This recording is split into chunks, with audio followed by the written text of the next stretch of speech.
प्रिय मित्रों, नमस्कार। आप सब कैसे हो? आप सब बहुत अच्छे होंगे और आपकी पढ़ाई भी बहुत अच्छी तरह से चल रही होगी। इसी के साथ मुझे पूर्ण विश्वास है कि जो आपने छुट्टियां अच्छी तरह से उपयोग करके उनका समय का उपयोग करके आपने पढ़ाई टाइम टू टाइम कर रहे होंगे। और अब आगे वाला क्वेश्चन क्या कह रहा है, 9th वाला। मैं आपको दो क्वेश्चन होमवर्क में दे रहा हूँ, क्वेश्चन नंबर 7 और 8। वो क्वेश्चन करना प्रमेय के संबंधित है, इसलिए वो क्वेश्चन आपको करना है, ठीक है ना। ये वाला क्वेश्चन क्या कह रहा है, एक एबीसीडी एक समलंब चतुर्भुज है। समलंब चतुर्भुज है, इसमें एबी समलंब है, इसमें एबी सीडी के पैरेलल है। जो ये एबी साइड है वो सीडी के एक समांतर है। क्या है?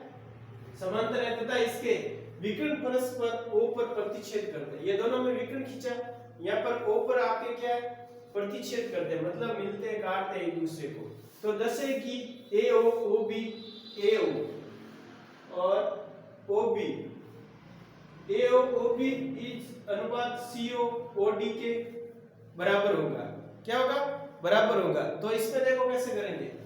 दिया हुआ है समलंब ABCD एक समलंब चतुर्भुज है, इनमें से ABCD इस दोनों समांतर है, विकर्ण AC और BD परस्पर O बिंदु पर प्रतिच्छेद करते हैं।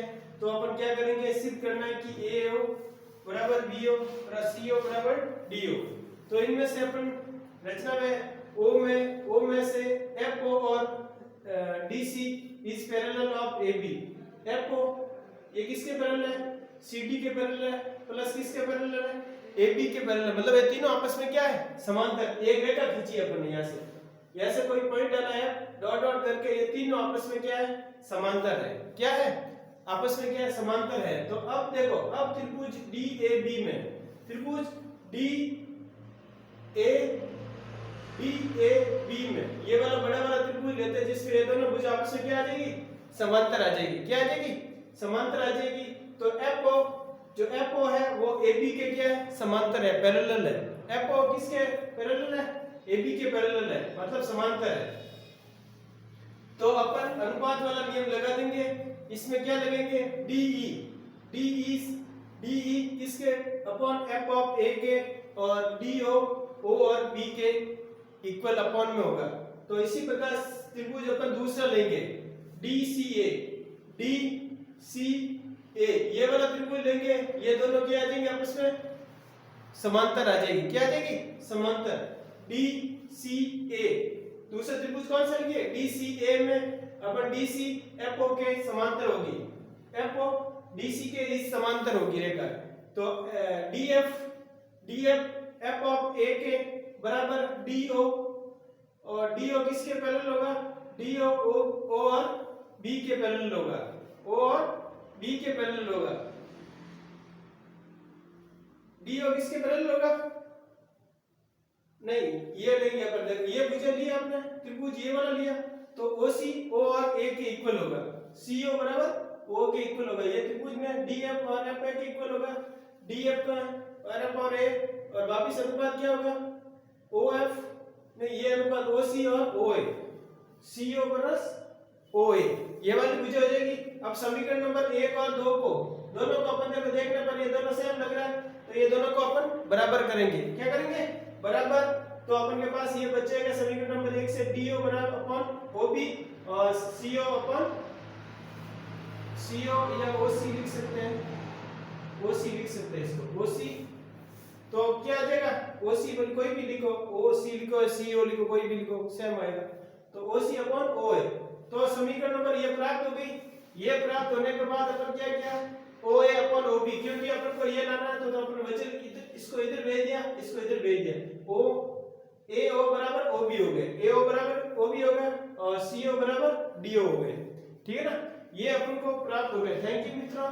ये क्वेश्चन थोड़ा देखने में ऐसा है, लेकिन ऐसे समलंब जब भी आए ऐसा प्रूफ करना है, तो ये अपन डॉट डॉट से लाइन खींचेंगे। लाइन खींचने के बाद अपन को दो त्रिभुज प्राप्त हो जाएगा। वो त्रिभुज एक तो ये वाला प्राप्त हो रहा है, दूसरा ये वाला प्राप्त हो रहा है।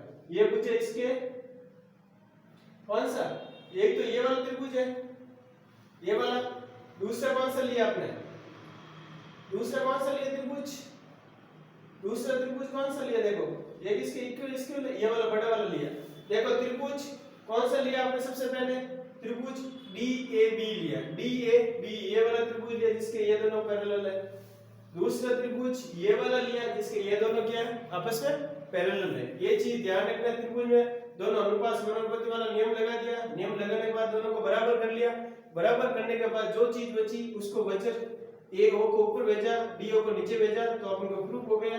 जो पूछ रहा था वही अपन को मिल गया। थैंक यू मित्रों। ऐसे क्वेश्चन आपको प्रैक्टिस के द्वारा ही हल करने होंगे। प्रैक्टिस करोगे तब क्वेश्चन आपको अच्छी तरह से हल होंगे, अन्यथा प्रैक्टिस के बिना ये क्वेश्चन हल नहीं होने वाला। क्योंकि बार बार आप प्रैक्टिस करोगे तब पता चलेगा कि डायग्राम के अंदर आपको क्या, कौन सी भुजा किसके इक्वल होगी, कौन सा त्रिभुज बन रहा है, कौन सी त्रिभुज में कौन सी भुजाएं समांतर है, उस समांतर कौन सी भुजा समान है, किसकी भुजा इक्वल है, तो दोनों समानुपाती वाला नियम कहाँ लग रहा है, तो वहां पे आपको ये चीजें करनी पड़ेगी। थैंक यू मित्रों। ओके, आगे अपन और क्वेश्चन करते हैं जिससे अपन को और हेल्प मिलेगी। प्रिय मित्रों, आगे वाला क्वेश्चन देखिए। क्वेश्चन नंबर 10 क्या कह रहा है, आपको एक चतुर्भुज समलंब चतुर्भुज दिया हुआ है। एक चतुर्भुज जिसमें ABCD के विकर्ण परस्पर बिंदु O पर इस प्रकार प्रतिच्छेद करते हैं कि AO और BO बराबर CO अपॉन DO इक्वल होना चाहिए। क्या होना चाहिए? इक्वल होना चाहिए। यदि इसको परस्पर जो ये भुजाएं हैं, AO कौन सी है, AO ये है, इसके अनुपात में OB जो उनके अनुपात में OC और OD परस्पर बराबर आना चाहिए। यदि अनुपात क्या आना चाहिए, बराबर आना चाहिए। ABCD एक समलंब होगा। यदि ये अनुपात समान आता है तो एक समलंब होता है। क्या होता है? समलंब होता है। यदि ये अनुपात समान आता है, कौन सा, ये अनुपात बटा ये अनुपात बटा ये, तो ये दोनों अनुपात आपस में रखने पर, मान रखने पर इक्वल आता है तो वो समलंब होगा। क्या होगा? समलंब की ये शर्त है। दिया हुआ देखो, समलंब की शर्त आपको पता चल गई होगी। और दिया हुआ चतुर्भुज में ABCD विकर्ण AC और BD पर परस्पर बिंदु O पर प्रतिच्छेद करते हैं और इस प्रकार प्रतिच्छेद करते हैं तो AOB ये अपन को सिद्ध करना है। चतुर्भुज ABCD में समलंब रेखा O से EO बराबर AB के पैरेलल खींचे जो AD और E पर मिलती हैं, जो AD A और D E पर मिलती हैं, जो रेखा O से E पर मिलती हैं, यहाँ पे मिलती हैं। तो अपन उत्पत्ति त्रिभुज DAB से लेते हैं।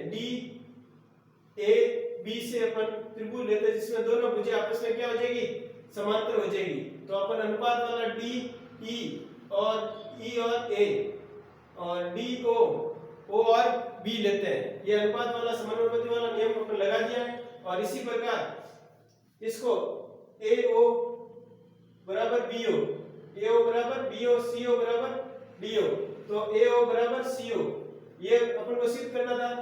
इसको लेके चले, AO बराबर CO, BO बराबर CD और CO बराबर AO, DO बराबर BO, DO बराबर OB और CO बराबर OA।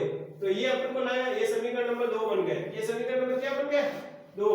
आधारभूत प्रमेय से समीकरण नंबर इसे लेके चले, जो आधारभूत अपन को दिया हुआ था उसको लेके उसको समीकरण नंबर 2 बना दी। समीकरण 1 और 2 को DO OB दोनों को बराबर कर लिया तो अपने पास D अपॉन EA आ गया, CO अपॉन AO आ गया। आधारभूत समानुपाती प्रमेय से EO इस समांतर DC है, साथ ही EO इस समांतर AB है। तो ABCD के अंदर एक समरूप चतुर्भुज होगा और ABCD के समांतर होगी, EBCD के क्या होगी, समांतर होगी। तो इसी प्रकार DC EO के इक्वल है, पैरेलल है, समांतर है, और AB के इक्वल है। ये तीनों आपस में क्या होगी, समांतर होगी।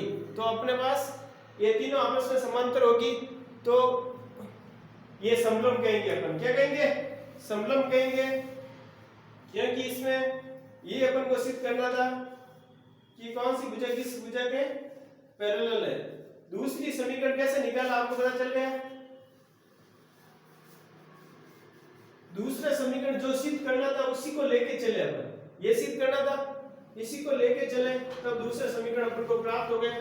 ये सिद्ध करना था अपन को, ये वाला, इसको लेके चले AO बराबर CO, ये नीचे लेके आ गए, फिर ये बना, फिर इसको क्या किया, AO को नीचे भेजा और CO को ये उसको उल्टा किया, इसको क्या किया, CO ऊपर लिखा, AO नीचे, DO ऊपर, OB नीचे। फिर DO इधर लिखा है, CO उधर लिखा है, तो ये समीकरण दोनों सेम बन गए। ये दोनों को क्या किया, बराबर कर लिया। बराबर होने से अपन को ये प्राप्त हो गया कि DEOB